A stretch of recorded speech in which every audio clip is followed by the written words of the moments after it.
வயதான ஒருவரின் வீட்டிற்கு முன்னால் தினசரி இரவு இளைஞர்கள் சிலர் கிரிக்கெட் விளையாடிக் கொண்டிருந்தனர். முதியவரின் மனைவி எவ்வளவு எடுத்துச் சொல்லியும் இளைஞர்கள் விளையாடுவதை நிறுத்தவில்லை. தம்பதியர்களுக்கு அது மிகத் தொந்தரவாக இருந்தது. ஒரு நாள் இளைஞர்கள் மிகவும் சத்தம் போட்டு விளையாடிக் கொண்டிருந்தனர். அப்போது பெரியவர் அவர்களிடம் போய், நான் ஓய்வு ஊதியம் வாங்குபவன்.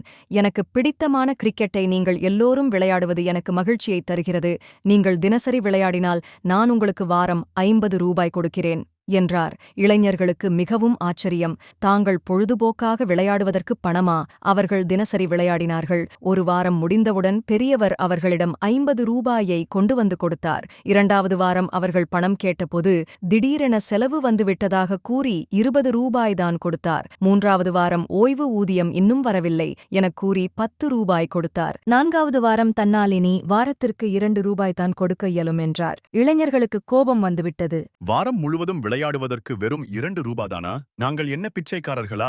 இனி நாங்கள் இங்கே விளையாட வரமாட்டோம் என்று கூறிச் சென்று விட்டனர். தம்பதியர்களுக்கு இப்போது பரம திருப்தி. வாழ்க்கையே வாழத்தானே வாழ்ந்துதான் பார்ப்போமா, வானவில் கோர்ப்போமா.